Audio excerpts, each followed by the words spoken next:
Welcome to Independent Americans, and welcome to football season. Football season is finally here.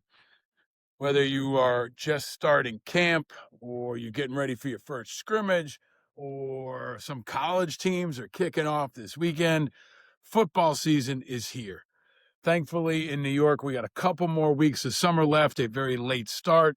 But my boys are out there at camp this week, football camp, having fun, enjoying the game, get some great coaching, and getting ready for another fun season. Football is a great time in this country when people come together around a sport that we share. It may divide us on some Saturdays and Sundays, but over the course of the season, it really unites us. And that's always what I'm trying to do with this show and everything we're doing at Independent Americans. If you haven't checked out the episodes from last week, please check them out. We've been putting out some really good stuff. And my episode with Jesse, the body, the governor, the mayor, the man, Ventura, is everywhere. The social media downloads are huge. The views on YouTube are huge.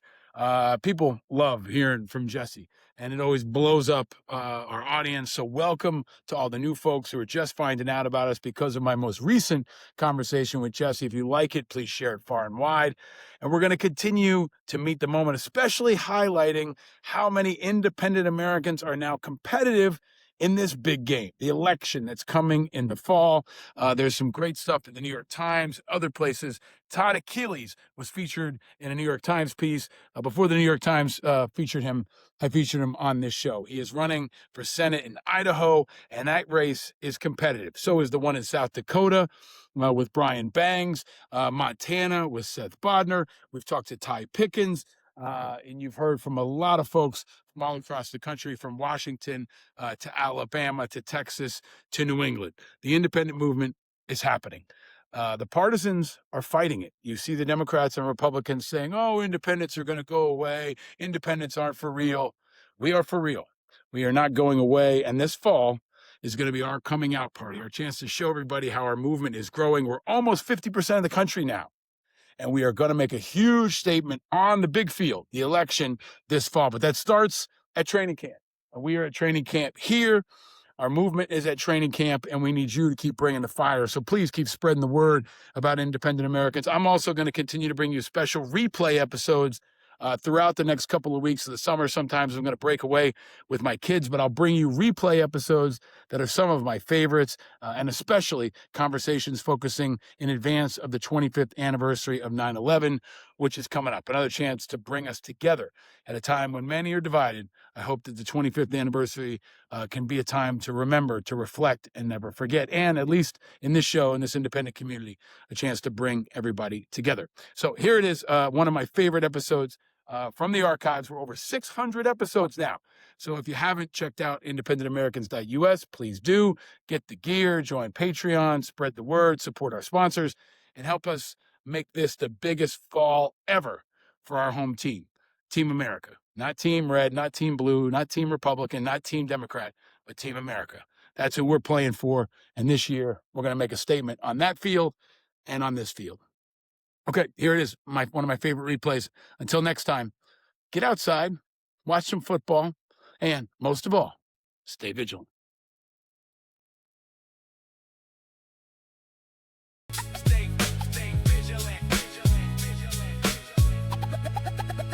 Stay vigilant. Ladies and gentlemen, angry Americans around the country and around the world, welcome to the Classic Car Club in Manhattan for an exceptionally special guest that I am so honored to have joining us. The great and powerful Rosie Perez is here with us today. Hello. Thank you so much for being here. It's such a tremendous honor to have you here. Oh, thank you for having me. So I'm excited too. I'm a fan. So well, and our dear friend David Angelo put us in touch. Yes. And he is an incredible guy that I hope to have on this show. He's a creative genius, the CEO of David and Goliath Advertising. But you two were together in Puerto Rico doing really great work. And he was like, you got to get Rosie on the show. Oh. And I said, man, I'd be so honored. Oh. So as someone who's grown up admiring your work and respecting what you do and how you do it, I just want to start by saying what an honor and a pleasure it is to have you here. Thank you. It really is a tremendous honor. And as a New Yorker. Definitely opposite. And I always ask every guest, Rosie, what is their preferred beverage of choice? So please tell us, what is your preferred beverage of choice? Champagne. I love it. We've never had champagne on this show before. Why champagne, Rosie? Why do you love champagne? Because you can't beat a carbonated wine. You know, it's just so good, and it's so dry and refreshing, and the tiny little tight bubbles. It's just fantastic. It's fantastic. Well, I hope it meets your standards. Cheers. Thank you for Cheers. joining us. Salud. Salud. I think we all need a drink after all the stuff that's going on in the world right now. Yeah. But I want to start by asking you one of the biggest stories in the world that you were tweeting about, I was tweeting about. One of the reasons I was so excited to have you on the show right now was the Tyson Fury Deontay Wilder fight. Yeah. I mean, I thought it was one of the biggest heavyweight fights I can remember since I was a kid. There was so much hype, there was so much excitement, and it delivered. I mean, it was an exceptional fight. But I'm dying to hear Rosie Perez break down the fight. What'd you see? What do you think? I think it was the biggest heavyweight fight of this year, but I think that the heavyweight division has been doing so much better with the emergence of Anthony Joshua and Deontay Wilder, Tyson Fury, Usyk. We have Dylan White coming up. We have Andy Ruiz, who blew it. You know, so it's an exciting time for the heavyweight division. What made last Saturday night's fight so incredibly exciting is it was the best fighting the best. It wasn't supposed to be a padded fight. There was no cherry picking. It was the best fighting the best for a rematch, because the first one ended up in a split decision draw. And what I saw from the very beginning, I thought that Deontay Wilder could have won if he did an early knockout, but I stated if he doesn't do that, it might go to decision again. So the way it played out shocked the hell out of me. I just couldn't believe it. And a person who suffers from mental illness, and I'm talking about myself, not Tyson Fury, right away during the weigh-in, when I saw the pushing and shoving, I turned to my cousin next door. I said, Deontay Wilder just lost a fight. And he goes, no Really? way. And I said, yes way. I said, here's the thing. Most elite athletes have sports therapists because they understand that it's a mental game. Right. It's not just about your physicality. It's not just about your ability to knock somebody out. It's about how well you can remain calm and composed under pressure. Tyson Fury suffers from severe mental illness. He's been open about it, which has been a wonderful thing for people around the world. He did the hard work. He sought treatment. And what happened is that, in my opinion, because he did all that hard work, he was ready for the pressure. Yeah. And Deontay Wilder was not. You're right. And so he beat him already. Yeah. And if you saw right before they were going in, they were in each other's locker rooms, Tyson Fury was jabbing him mentally, making fun of him with his wife. Yep. When I saw Deontay Wilder too serious, too moody, too tight, leaning on his wife like that, oh, dude, you lost. You could see it. You could see it. You could see it. I said to the guys watching the fight with me, I looked over and I said, he's in Deontay's head. Mm-hmm. He's really in Deontay's head. And Deontay's not as an experienced of a boxer as Tyson is, right? Like Tyson's basically bred for this. Like, I don't know how many generations of gypsy fighters, right? And he also, for him, looked fit. Right? Yeah. He came in bigger. He's already 6'9", I think. So he's gigantic. I mean, he's like a dancing bear. And then Deontay came in. Now he says his legs were tired from carrying 45 pounds of that big robot outfit he came out with, right? Mm-hmm. But I think in the last fight, Tyson outboxed him, right? And it's been widely said that, you know, Tyson had to be lucky the entire fight. Deontay had to only be lucky once. Mm-hmm. but not in this fight or the last fight. Like Tyson was picking him apart and Deontay was looking for that big blow. But once he hurt him early, then it was just a matter of time. I mean, Tyson was almost playing with him at some point, right? I didn't think he was playing with him. I thought that was tactical. Yeah. I didn't think that he was that loose. I don't think that Tyson Fury took anything for granted. Not 1 second of the fight. In the third round, there was a back of the head punch. It was a legal punch. Yeah. Deontay's on the ground looking at Kenny Bayless like, you're not going to call that? Yeah. I think that's why Kenny took a point away later on, because I think he felt bad about it and he was trying to catch up. Yeah, and the headlocks, right? He's doing the headlocks and leaning on him, which was smart for Tyson, right? To use his weight advantage, to use his size and kind of, muscle him up throughout, wear him down, right? Because you could tell in the last fight, too, that Wilder got tired. Yeah. And I was sitting with somebody who hadn't been watching the fighter, and I said, Tyson's in better shape. And they said, how can that fat white guy be in better shape? I said, he's in better shape. He can last. I said, if it goes a distance, he's going to have the advantage. And I think your point is really, really spot on, Rosie, about the mental fortitude. And I think you could really, really see it, right? Yeah. So what do you think happens now? What do you want to see next? I heard that Deontay Wilder's already executing his rematch clause. So we probably won't see Tyson Fury against Anthony Joshua maybe at the end of 2020, but probably not until 2021. If Tyson Fury and Deontay Wilder rematch does occur, we're in what month? What's February? I had to think about it, right? Yeah. I think that they should wait at least 6 to 8 months for a full recovery to happen, because a broken eardrum is very, very serious injury. Yeah. Back of the head is very, very serious. If we didn't learn anything from Pritchard Cologne, where he got hit in the back of the head 3 times, the ref didn't stop it, and he became a vegetable. Yeah. For years. And they're saying he's now just talking. I think that he really needs time to recover. And if he doesn't, the same thing's going to happen again. And I just found out that he fired Mark Breland. Did he? Yeah, he did. Wow. This episode of Independent Americans is sponsored by Kalshi. We make predictions every single day. We talk about it on this show: politics, pop culture, the economy, the biggest stories making headlines all across America and around the world. Kalshi, America's #1 prediction market platform, lets you trade those predictions in a live market. If you haven't checked it out, now is the time, especially around politics and the elections. Will Trump buy at least part of Greenland? If you think he'll do that before 2027 and you wager $100, it'll pay out $2,019.24. If you think it's going to be before January 20th, 2029, it's 17%.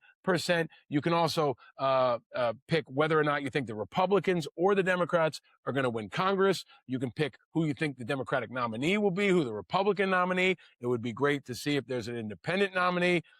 There's a lot that you can wager on, but on Kalshi, you're trading against peers in a live market, meaning there's no house. And as the probability changes, you can buy in and out of your position.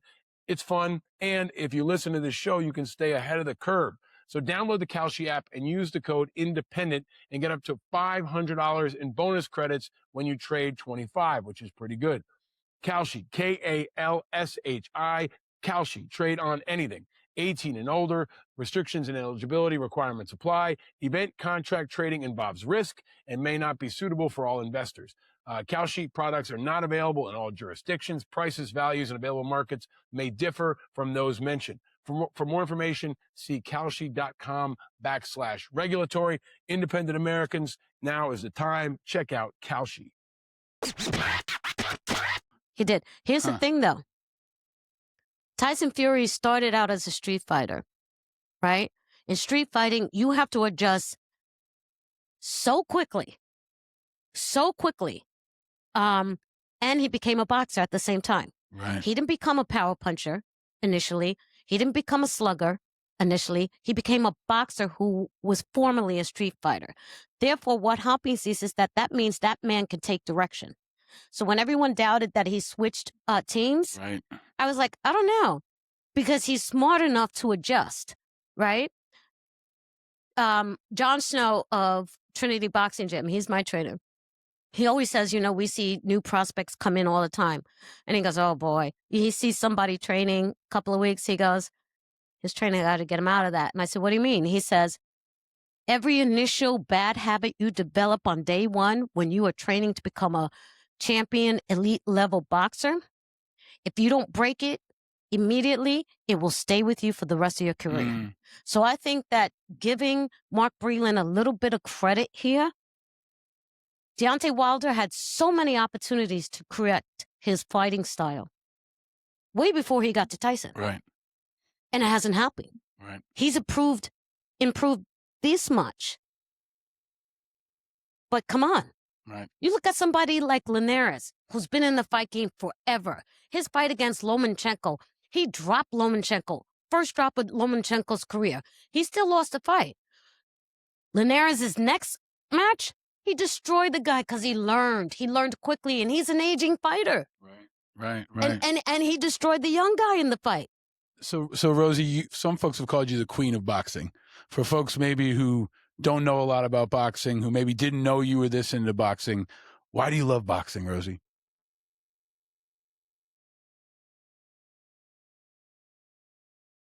I love it because it just reminds me of all the trials and tribulations that I incurred when I was younger. Life just kept delivering knockout blows. And I felt I had no chance, no other choice but to get up.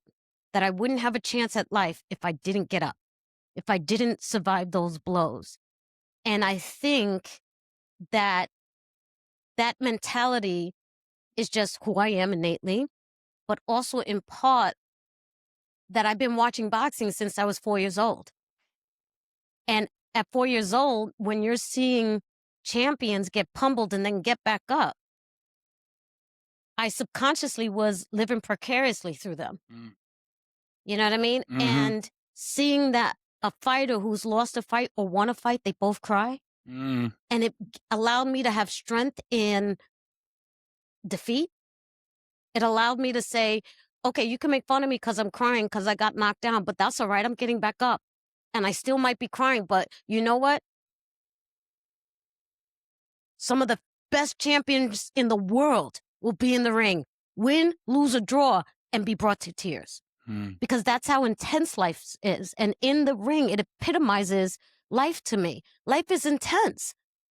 You know what I mean? And it's all right to cry, whether you win or lose. The point is, can you come back? Can you come back? There's some fighters who get an amazing win and can't even handle that. Andy Ruiz against Anthony Joshua. Right. He should have been on his grind. Right. He was like, oh, well, he partied. Why did he party? Mentally, he wasn't prepared for that. He wasn't win. ready for the victory. Yeah. He wasn't ready for the victory. Yeah. He didn't know how to handle it. I had a football coach who used to say, act like you've been there. And you could tell that Ruiz was enjoying himself. He was always a guy who enjoyed life, right? And he got to that point, but he couldn't sustain it. But Rosie, this is one of the reasons I was so thrilled to have you on this show, because this show has been about the fighting spirit and about people who overcome obstacles and about inspiration. And every guest that I've had has been an important, iconic, and or inspiring American. And you're all those things. Your entire life, your entire career, where you started out. There's a book now about your life that really shapes, how much you've gone through. You have triumphed in movies. You've been nominated for an Oscar.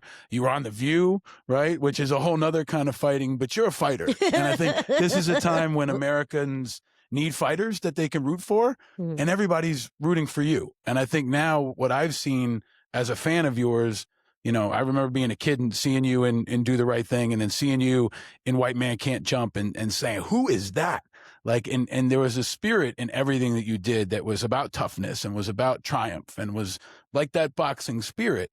Now you're training others, right? Like now that the student has become the master and you become a voice for so many other men and women around this country, and especially at this moment in time. So I want to be thoughtful in how I ask you about this, but what is your message now? The Weinstein verdict is in, everybody is eyes on that movement and that result, and there's so much left to do. But what is your thoughts and your message right now at this moment in time, which is so historic? That was a beautiful segue, by the way. That was really good. Thank you. I didn't expect that. Well, I'm not at liberty to discuss the case yet because there will be an appeal. But I can tell you how I felt when the verdict came in. It was actually, to be honest, bittersweet. Because of the technicality of if you did this, you couldn't get this. It really bothered me that they couldn't go for the predatory count. Right. Because I think if that occurred, the 90 plus women that came forward, that would have been a specific win for them. That said, it was still a win for all because they still got him, Yeah.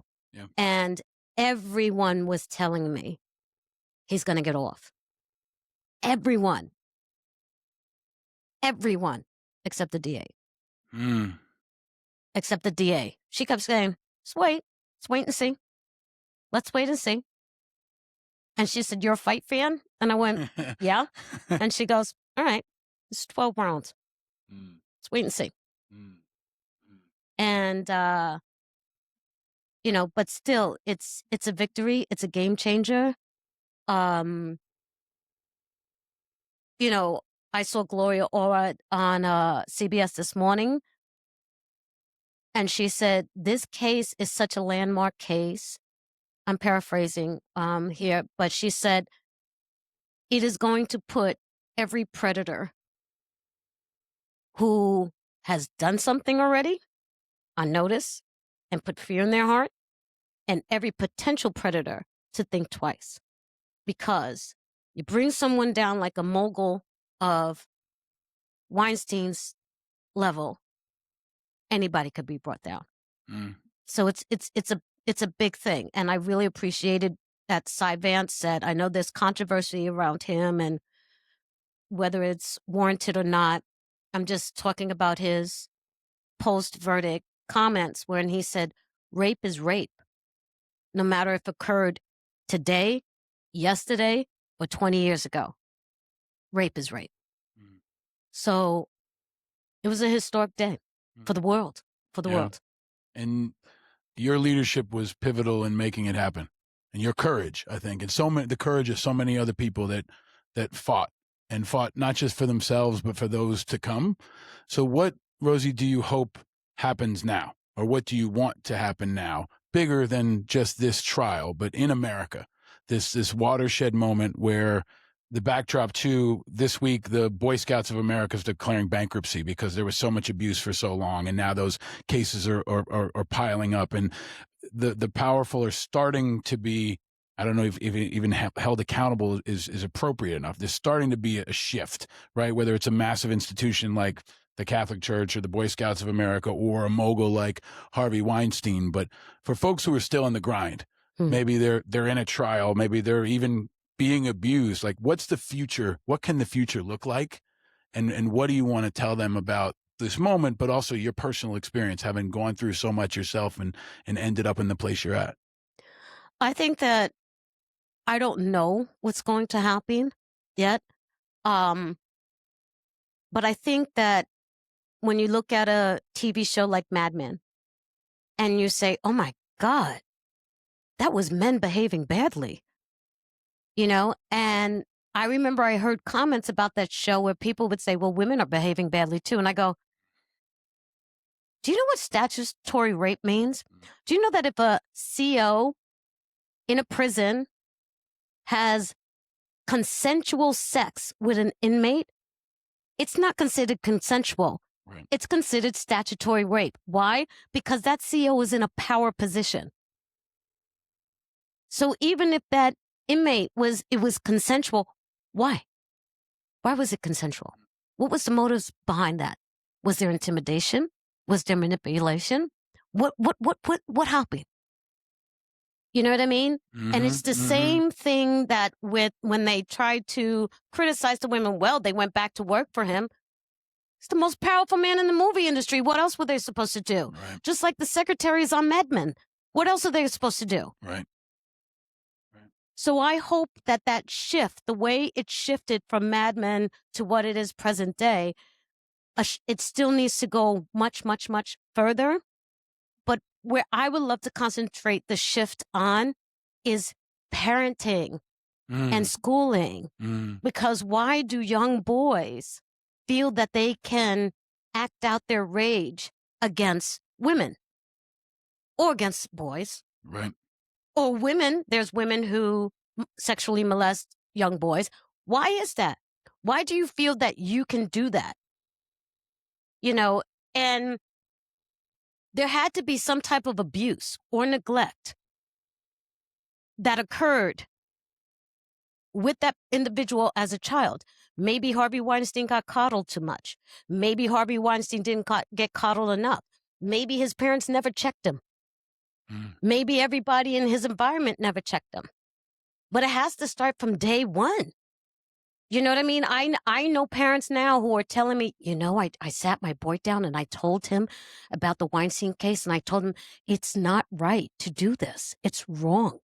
And you could go to jail. I go, how old is your son? 13. This is the first time you're having that talk with him? Right.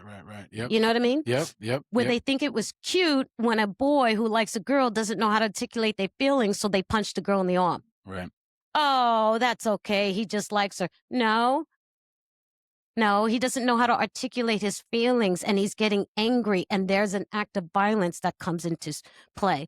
So that's what I'm hoping. Yeah. I'm hoping that there's a huge shift in how we raise our kids, how we socialize our kids, and how we tell them what is acceptable, what's not acceptable, what is right and what is wrong. And there's a clear defining line. You know, otherwise there will be a shift. Just like there was a shift, you know, with Mad Men, but shit still occurred. Right. Excuse my French. No, you know what I'm saying? This is podcasting. You can speak as much French as you want. Okay. This is and thank you for that. It's very powerful, and your point I think is so important. I have 2 young boys, right? And I think constantly, and my wife and I and our whole family think constantly about how to raise our boys well and how to raise them with empathy and understanding and thoughtfulness and a sense of responsibility in the world they're operating in.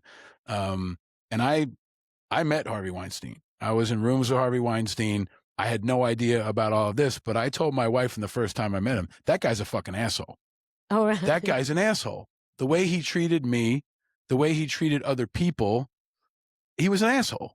And I was in professional settings. I knew who he was. He was definitely a powerful man. There was an aura around him of people who feared or respected his power, right? It's like the Bronx Tale scene, right? Do you want to be feared or respected, right? Like he had this weird mix of mostly fear, but it morphed into so many things. And I just always remember from the first moment I met him and every exchange I ever had, he was rude.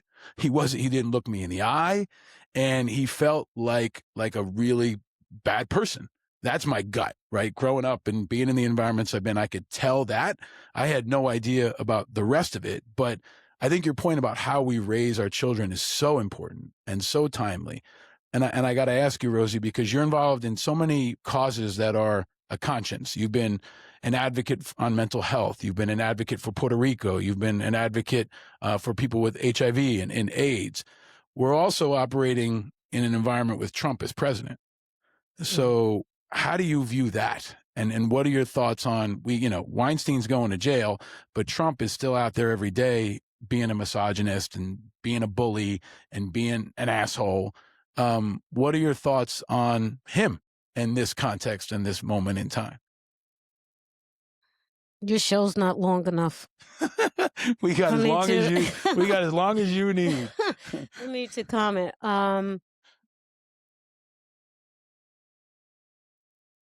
First, I want to say this. I don't want to be in the habit. I hope I have never been in the habit of blaming, shaming, ridiculing anyone who has voted for him. Anyone who has voted for Trump, I don't want to be in that business. My fight is not with them. It really is not. My fight is with that man and all his enablers that are around him. Cy Vance in his post-verdict press conference said that very thing.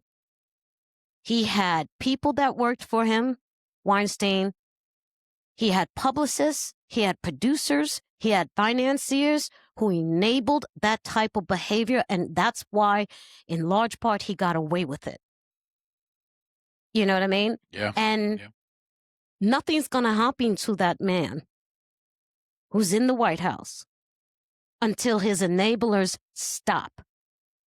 It's not going to happen. It's either that or people vote him out of office. Mm. And we saw during the impeachment, his enablers are not budging. Right. They are not budging. And it baffles my mind when they say they're good, honest Christians. And you're like, what? Are you kidding? Right. Just like when they said with Bill Cosby, all those women can't be lying. Mm-hmm. With Weinstein, 90 plus women can't be lying. And those are the only ones that came forward. Mm-hmm. So all the women that accuse this man, they're lying? You know what I'm saying? Yeah. And yeah. the thing is, even though he got nailed to the wall, at least he admitted it, Bill Clinton. Right. At least he admitted it because he is not perfect either. So, Rosie, when you look at the landscape of the candidates, you've been very politically outspoken. You're really involved. People are looking to you for leadership. We've got another debate. We've got Super Tuesday coming up. The New York primary may matter, right? Coming soon here. What do you think of the candidates? When you look at them, I don't know if you've supported a candidate or if you plan to, but what do you think of them? And if this is a fight, right? Mm-hmm. Somebody's going in the ring against Trump. You're an expert on evaluating fighters. Who do you think is the best fighter? Which fighter are you rooting for? And which fighter would you put in the ring against Trump?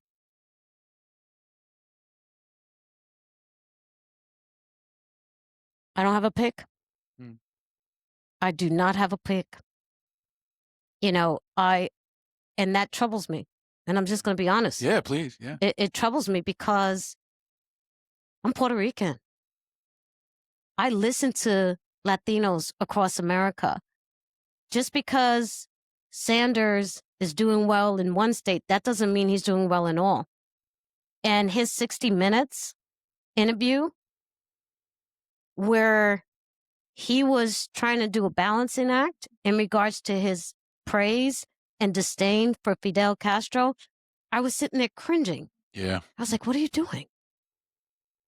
What are you doing? And then he did the same with Israel and Palestine. And you can say, well, I agree with him. Okay, you agree with him. Does the rest of America agree with him? Right. This is a fight. This is politics. And not everybody's for your fighter. How are you going to win? What is your game plan? What is your strategy? And for me, so far, nobody has a clear-cut game plan to beat Donald Trump. And that's worrisome to me because there are Democrats out there that are afraid of a so-called socialist agenda. Specifically, Latin people. We're not just talking about Cubans. Yeah.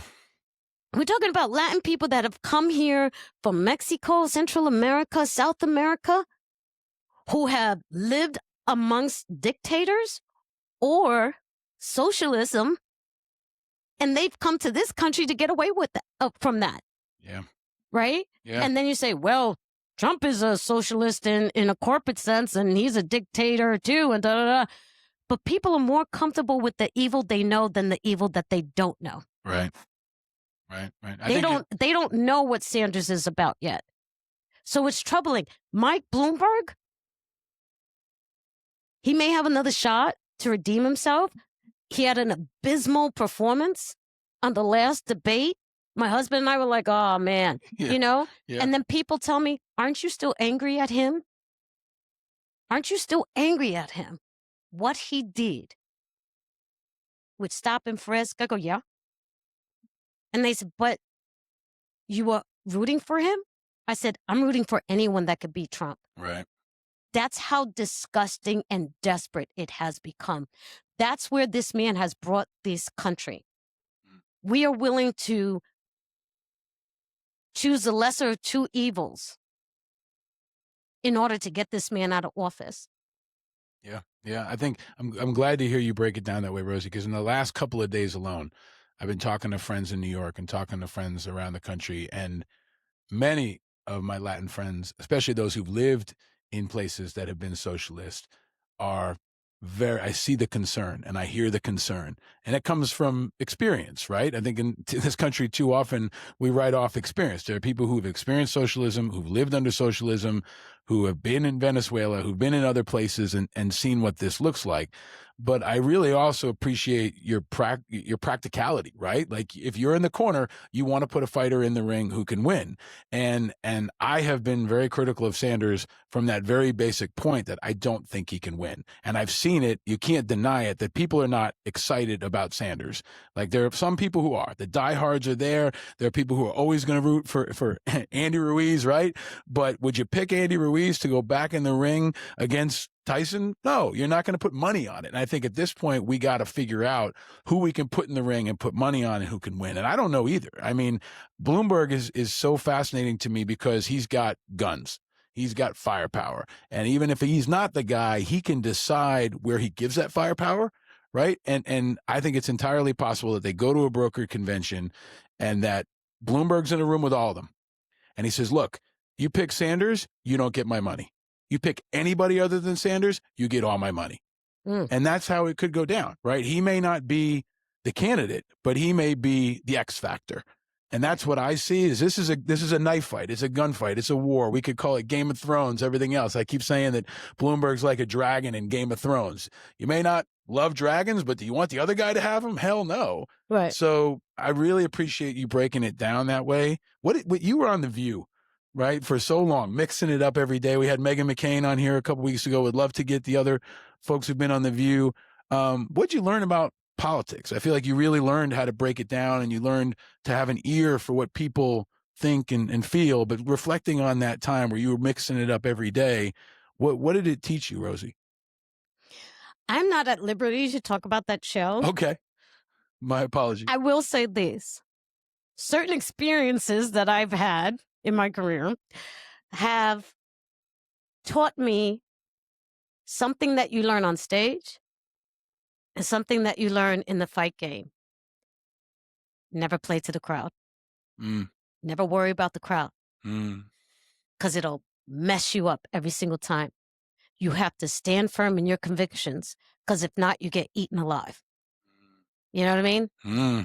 Because you see a amateur contender, going up the ranks, and they're doing well, and they get caught up in that praise, and then they look, their eyeball just goes like this for a millisecond, and you see the dimple coming in with the smile, and boom, they get caught. You know what I'm saying? Yeah. And you're like, what the fuck? Yeah. And it's the same thing with theater. If you're worried about, and you're on stage, if you're worried about if the crowd likes you or not, if they're doing a good job or not, you could feel it. Yeah. You could feel it, but calm and composed always wins the fight, right? Yeah. You gotta fake that. Yeah. You gotta fake that shit. You gotta put your best game face and take the punch without a flinching even a millisecond. Yep. And just keep going. Yeah. Do your job. Yeah. Do your job. That's what I learned from a particular job that I had. That was non-acting job. But may I say this about Meghan McCain? And it's going to be very controversial. Please. I don't watch the show.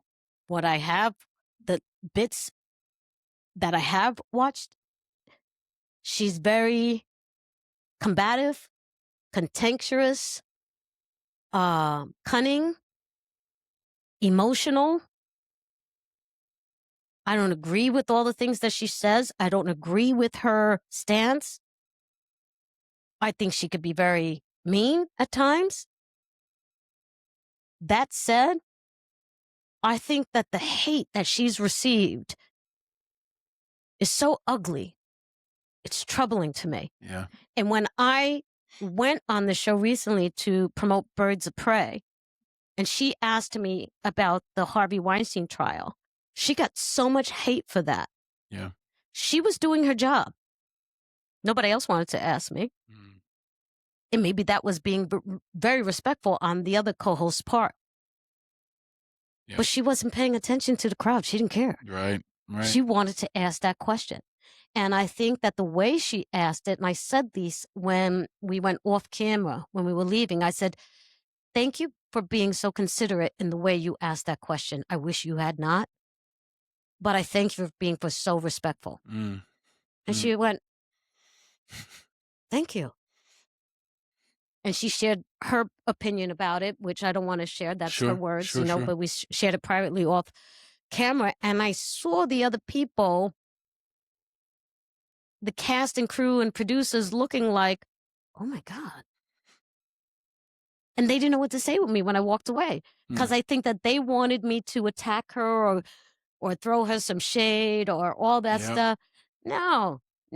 It's just like a prize fight, Yeah. It's about class. Because at the end of a prize fight, what do you say to your opponent that lost?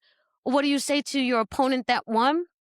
I want to thank them for the opportunity. They're a good person. They put up the best fight possible, and I wish them well. Mm. That's how you leave the ring, Mm. And so I felt that, and I saw a very, very sensitive, overly sensitive person who believed so strongly in her beliefs. But I think your point is so important right now, because I've wanted this show and the community around it to be one where we show respect. And when you come into the ring, you show respect, and you honor the game, and you honor the history, and you honor the bigger picture, right? And you have always been a class act that raises the bar, despite what's coming at you, despite when you've been wrong, despite when people haven't treated you with the same respect. You have continued to raise the bar, and that's what we need more of right now. You're right about Megan. The fury she gets. I've had a lot of different folks on the show, and I've said it before. Chris Cuomo was on this show. He gets a certain nasty type of attacks because he's on CNN and Trump fires it at him. Rachel Maddow gets some hate. She was on this show, but it's different, and it's nothing that I've seen is as nasty or intense as the hate for Megan. Mm-hmm. And she's been very open about her pain. And some of me feels like people see that and they go for it. Right, especially the weaker people that want to take advantage of someone else's pain or just sadness. And she's been very open about the loss of her father and what she's been going through. So there's a meanness to it that is in this environment that I hope we can counter.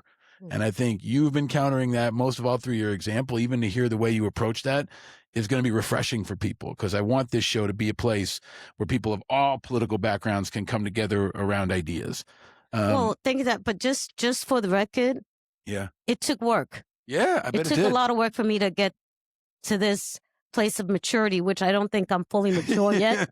For instance, when I went against Giuliani, when he tried to cut DOS, direct aid service, the only city service at that time for AIDS patients, and I was so angry. He was supposed to show up at the walkathon in New York.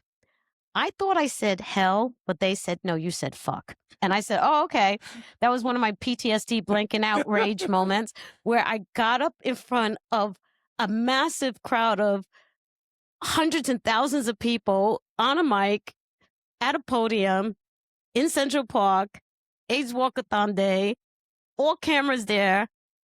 And he was supposed to show up as a gesture of good faith after that ugly fight we had with him about cutting DOS. And he didn't show up. They said he's not coming. And for him to come, it was a victory for us. Right. For the people in the fight, for the people who were living with HIV and AIDS, and he didn't show up. And so many people were hurt. It was a bad, bad message he was sending. Like, I don't give a shit. And I was young, and I was fiery, and I was immature. And a friend of mine just passed away from AIDS. So it's highly emotional. And I got up on the mic and I said, and where the fuck is Giuliani? Oh, scandal. Oh my gosh. I was asked to leave immediately. I was banned from the park. You know what I mean? Like, they banned you from the park? They banned me from the park. Really? Yeah. How do you ban Rosie Perez from a park in New York? I don't know. They were like, you cannot, you're banned. And I didn't go back to the walkathon until like maybe 15, 20 years later. Wow. And when they invited me back, and I want to be honest, I was humbled. I didn't blame the gay men's health crisis. That's politics. Right. They had to do what they had to do. You know what I mean? They're like, sorry, Rose, we love you, but. Yeah, but you know what? Like, I gotta, have your back. And people get too twisted up about, your word choice. As a guy who loves an F-bomb, okay? And, drops the word fuck as often as I need to, in part sometimes because it's effective in communicating the emotion that you have. I have no time for people worrying about whether or not you said fuck or shit when people are dying from AIDS, right? When so many people are dying, when people have criticized me for my word choice around suicide, when we're losing 20 veterans a day, 20 of our friends are dying every day, and I'm not going to quibble around my word choice, right? We have to focus on the bigger picture. And I think that, I appreciate you talking about the evolution of how you've thought about these things. But I want to ask you, Rosie, a question I ask of all our guests that is really a theme of this show. Rosie Perez, what makes you angry? Injustice infuriates me. Incompetence. People who waste my time. But I would say injustice. That's a trigger. That's a trigger for me. And it comes directly from the unjust childhood that I had to endure. I don't want anyone to endure what I had to endure. And I know there are folks out there that endured far much worse than I did. And if I could do anything in my power to prevent that from happening to any child in the world, I'm going to do what I got to do. And sometimes I get exhausted by the fight. And I have to remind myself of who I was when I was a kid and all those other kids in the home. We were exhausted just by existing. And so I sometimes take some time off and then get back in, and, but it's not easy. Keeping the fight going, it is not easy. Yeah, it's exhausting. It's really, and I've learned from so many people, and, your example and your words, like learning to take a pause. When I first started out in the activism world, I was so full of fire and I was so full of energy. And the older guys, mostly guys, and some will pull me on the side and say, dude, this is a long fight. Like, you gotta burn that candle at the right level. And, this is going to take decades. And in my mind, I didn't even know what that meant. I was in my 20s. I didn't have kids yet. I was just fucking going at it. And my friends were wounded. And I felt that sense of injustice and that sense of righteous outrage. But now I find myself telling the others, you got to throttle it back. Sometimes you have to pause to see the landscape more clearly because you are hot and it blurs your vision, and taking that rest or taking that pause can be that clarifier, right? Slowing down to go faster, I think is necessary, especially in the activism game, because it's so personal. And that's part of why I admire you so much. You've been so forthcoming with your story. And a very dear mentor of mine who was a Medal of Honor recipient used to tell me, just remember, every time a Medal of Honor recipient tells their story, they're ripping it out of their inside and they're sharing it with you. And it hurts. Oh, it hurts every time. Yes. And that is a sacrifice. Yeah. But leadership is about sacrifice, and you've made that sacrifice over and over again, Rosie. And I've seen it, and so many of us have seen it. And, anytime you're feeling that tiredness, give us a holler. We'll put some more wind at your back. But you have really seeded so many activists and so many people in the creative arts and so many places. You've been a great multi-sport athlete. Right? You've done so many different things, and that positivity continues to come through. So I want to thank you for that. And then you mentioned growing up, which you've written about at length in your book and been so honest and candid about. But I want to ask you the other question that I ask of all our guests. Rosie Perez, what was your first car? A Datsun B210. Really? Yeah, because I bought it off this cokehead in college.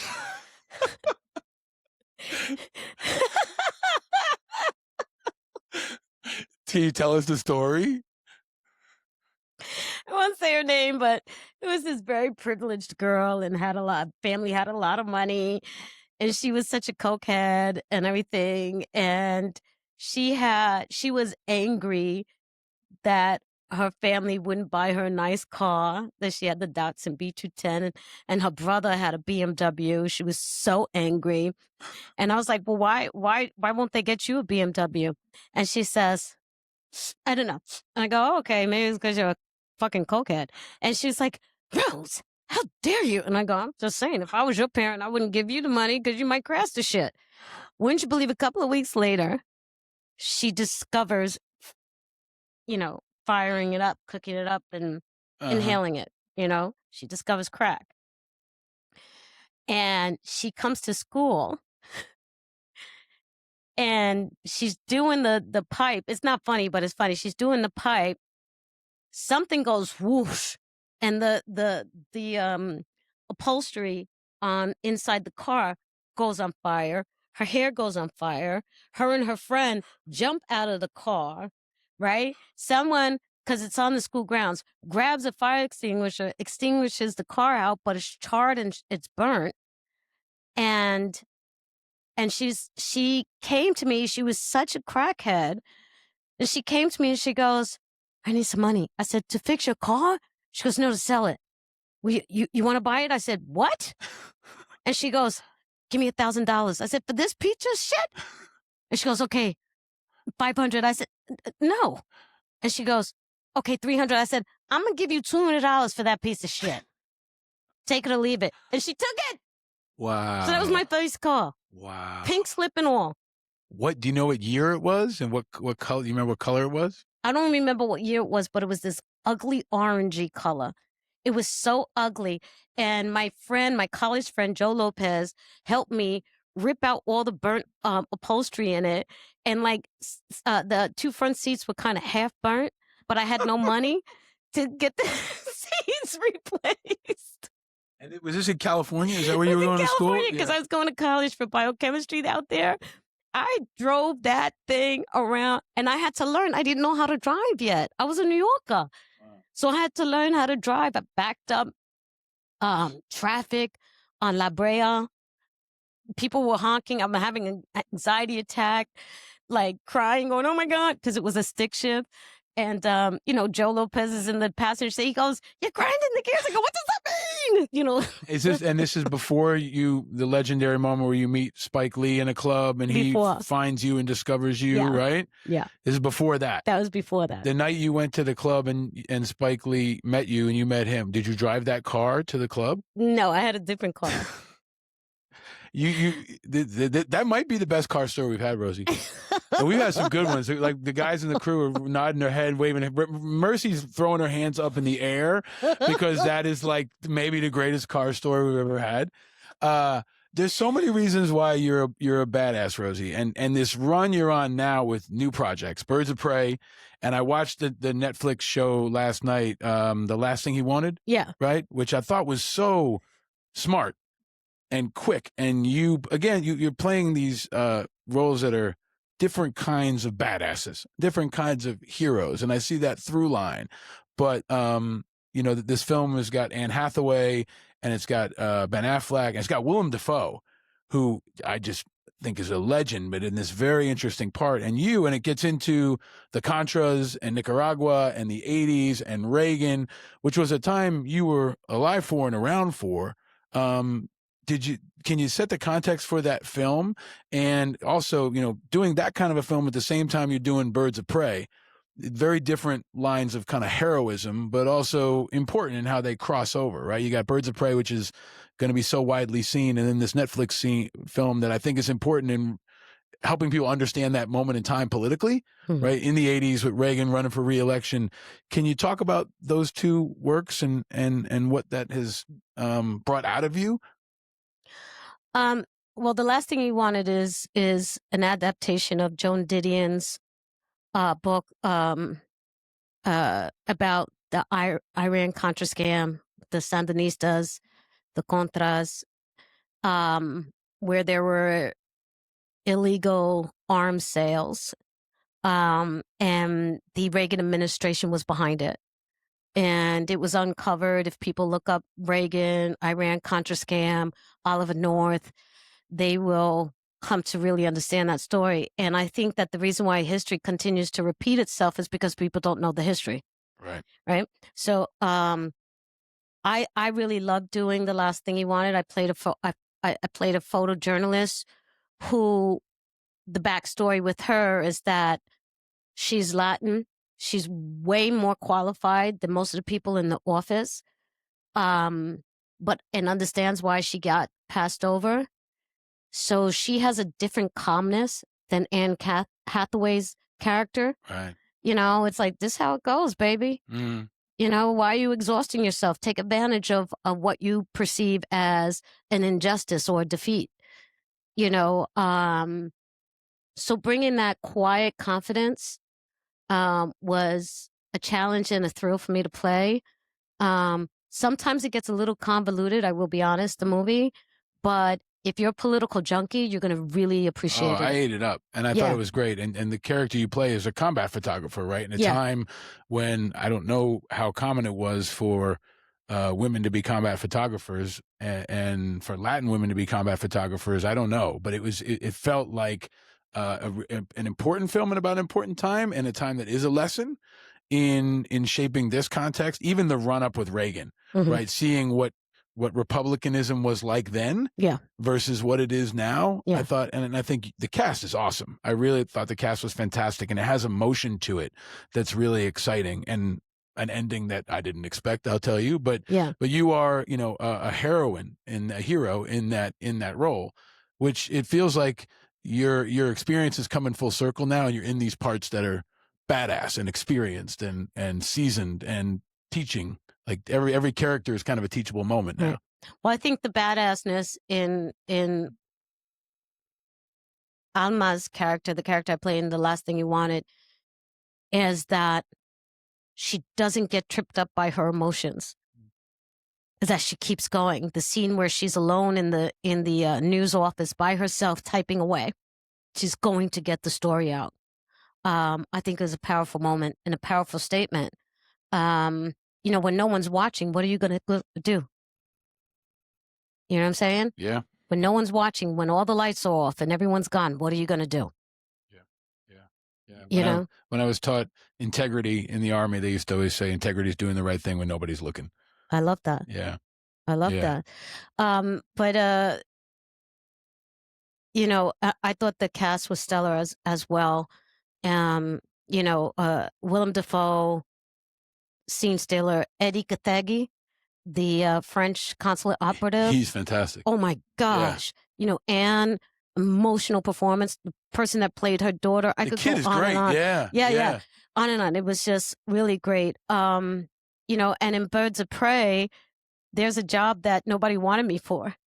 You know, they thought I was, you know, too old and couldn't keep up with the physicality of the other women. And I walked into Warner Brothers. Next day, they said, "You got it." You know, because I just said to myself, the part's already mine. Yeah. It's already mine. You have to, it's like that belief system that Ali had, the belief system that Mayweather had. You have to believe. Tyson Fury has it. Yeah. Lennox Lewis had it. Right. I could go on and on.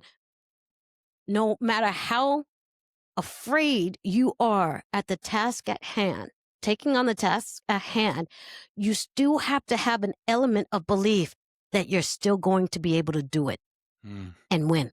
You know what I mean? Yeah. That's managing the fear. Because the fear's not going to go away. That's the mistake people make, you know, and the fear is there to help you. you can make it an asset or you can make it, not an asset. So, um, my heart was pounding when I went into that office at Warner Brothers. Was pounding, but I was so pissed off. How dare you? You don't know what my regimen is in regards to keeping my body, up to par. And then the thing is that sometimes life just slaps you back when you think you got a Yeah. victory. First day of training, tore my meniscus disc in my in my right knee, and then bruised, which means the tissue just got damaged Yeah. in the left. First day of training. Ooh. And I said to myself, I guess that's it. And the fight production team, 8711, who's done Dead Pill, John Wick, I mean, everything, Yeah. Atomic Blonde, Oh, I mean, yeah. All those everything. intense action films. Yeah. They were so calm and they go, no. Here, go to Cedars-Sinai. Let me get an MRI. Tell us what the MRI says and let's proceed there. Let's just all just calm down and take a deep breath. And I went, okay. Went to Cedars-Sinai. I went, oh my God, I'm done for. And then I tell them and they're like, oh, we'll work with that. And I go, what? No, he said it's a severe tear. They go, yeah, that's okay. You know what PRP is? And I go, yeah. And they go, get some shots. I go, really? And they're like, you'll be fine. You'll be fine. I said, but how am I going to do the fighting scenes? You're not. You're going to watch us and we're going to build you up. We're going to do physio with you, physical therapy for the first 3 weeks.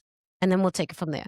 They should do a film about you in the film, this whole backstory, like the bionic Rosie Perez rocking. Sorry. That's all right. Rocking through this when you're, I mean, this is just, it's so interesting to hear you take us through this, the fighting spirit and the tenacity and the ferocity and the resilience is this is why I was one reason I was so happy to have you join us on the show, Rosie. And we've talked a lot about how this show is also about turning your righteous anger into positive impact.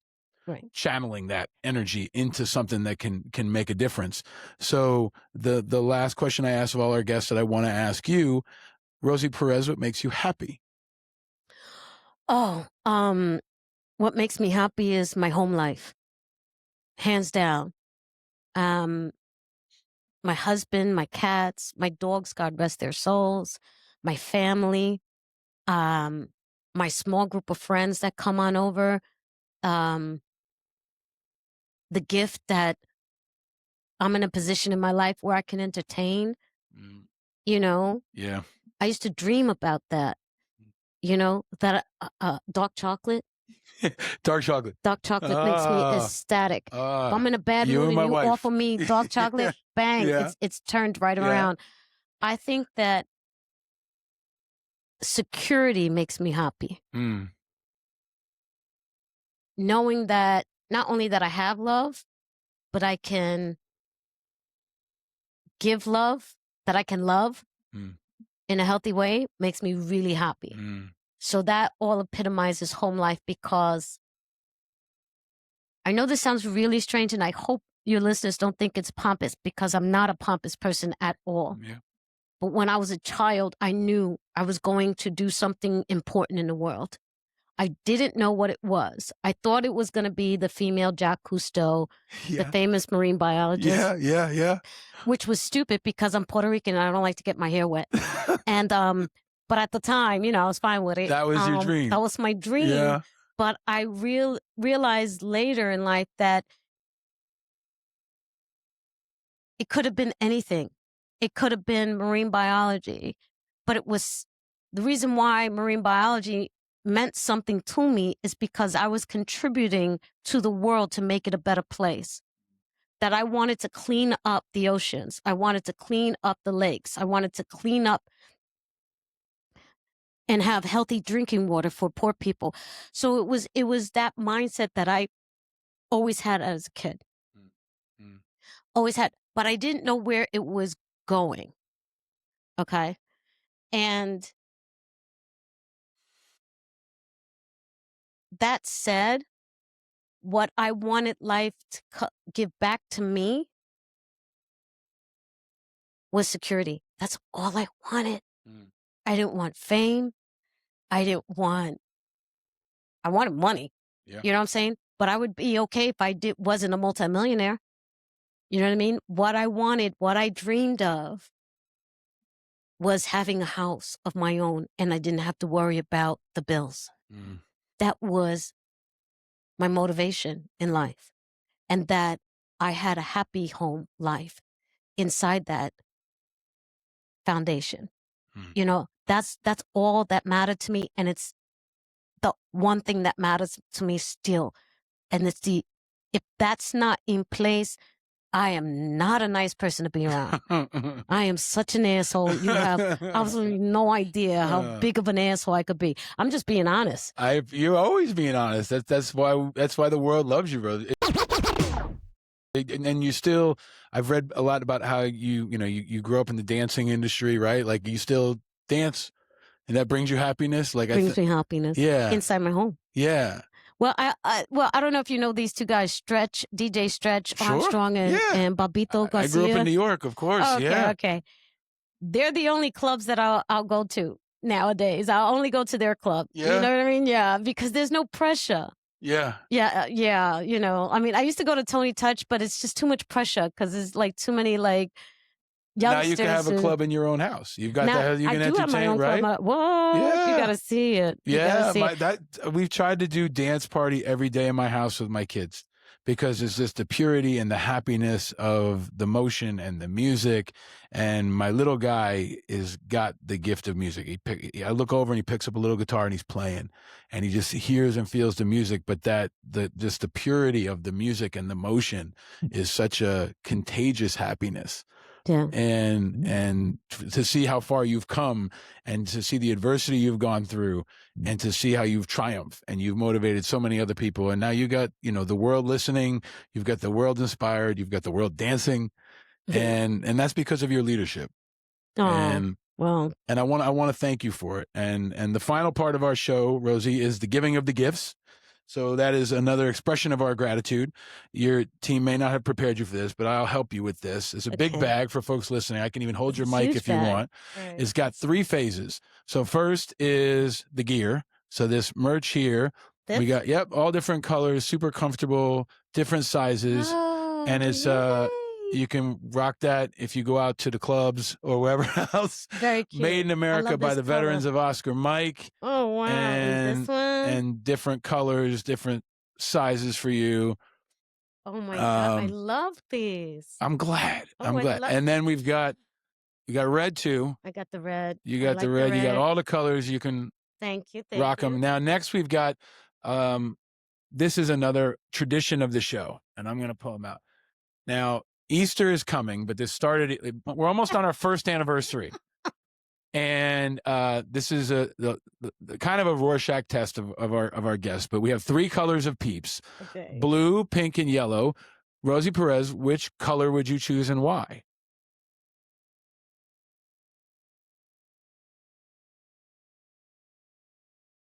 I would choose the yellow. Why do you like the yellow, Rosie?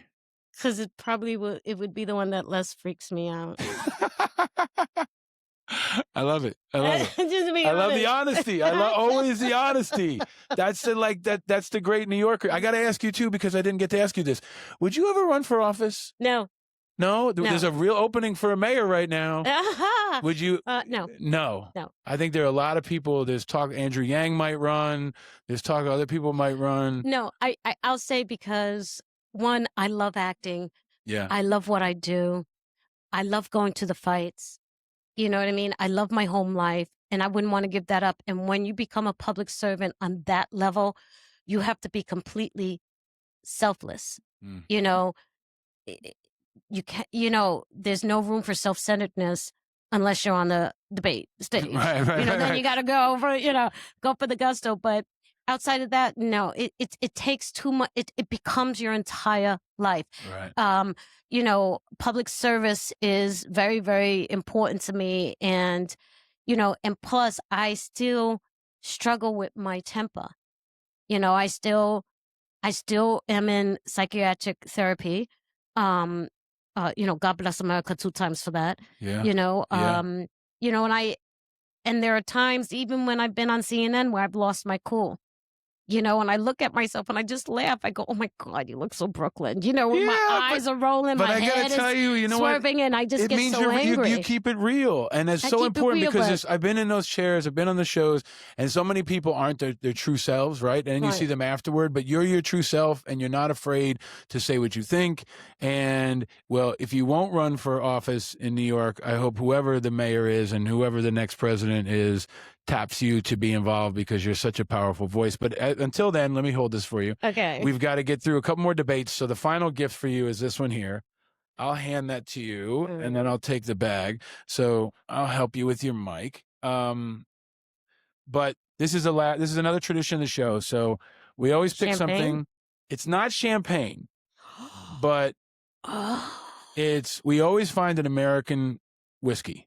My husband is gonna love Yeah. this. Well, there's a reason why I picked it too. So it's Widow Jane, aged 10 years, but if you look on the back, it's distilled in Brooklyn. Oh, So, right on. like the great Rosie Perez, it's distilled in Brooklyn and keeps getting better every year and has a truth and an honesty. So I thought I go to a liquor store every time, and you know it's a New York liquor store. So I come walking in, and I'm like, there's so many things. I try to find something that speaks to me, and this spoke to me for you, Rosie. So I hope you and your husband will enjoy it at the next debate or for the next fight, whatever big fight the that debate's tonight. Is. Yeah. Right? Yeah. We're taping this on what day is it? Tuesday. It'll drop on Thursday. And I mean, would you if there was a debate on and a heavyweight fight at the same time, which one would you watch, Rosie? Heavyweight. Definitely. Yeah. Yeah.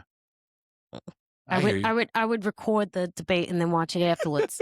It's true. It's true. It's true. I like watching it in real time. The cool part about the fights is it's one of the few things that we all can share in the moment. In the moment. Right? Like there's only a couple things like disasters like hurricanes, some of these debates, and maybe some select like concerts and big moments, and then, you know, really big sporting events. It's kind of one of the only things we still share and without waiting till later. We share it in that moment. Like, I didn't want to have to find out what happened in the fight afterward, right? Yeah. Like to be in that moment with a group of people, there's a purity about being in a room with a bunch of people, some who you know, some who you may not know, and you're all watching and experiencing that same thing. Yeah.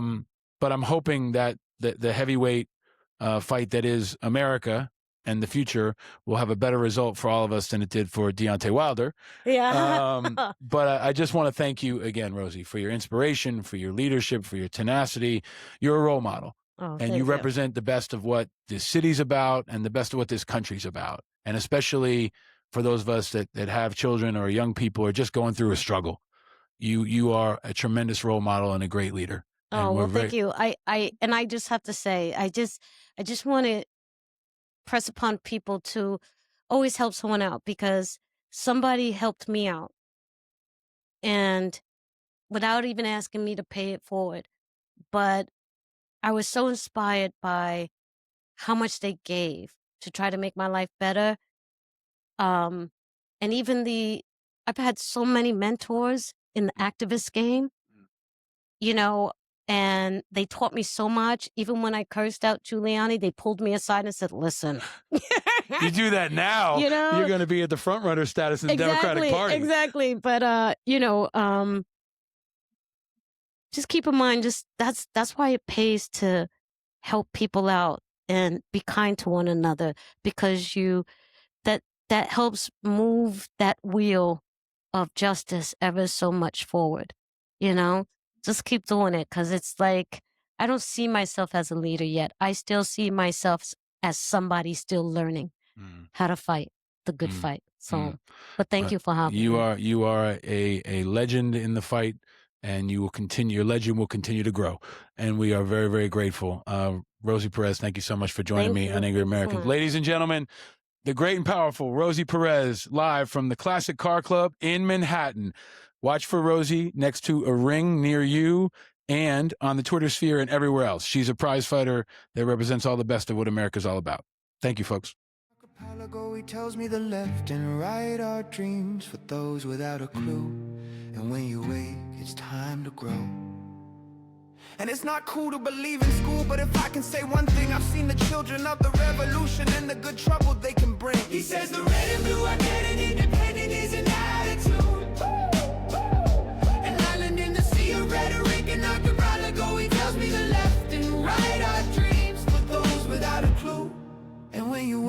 it's time to grow. Powered by Righteous Media.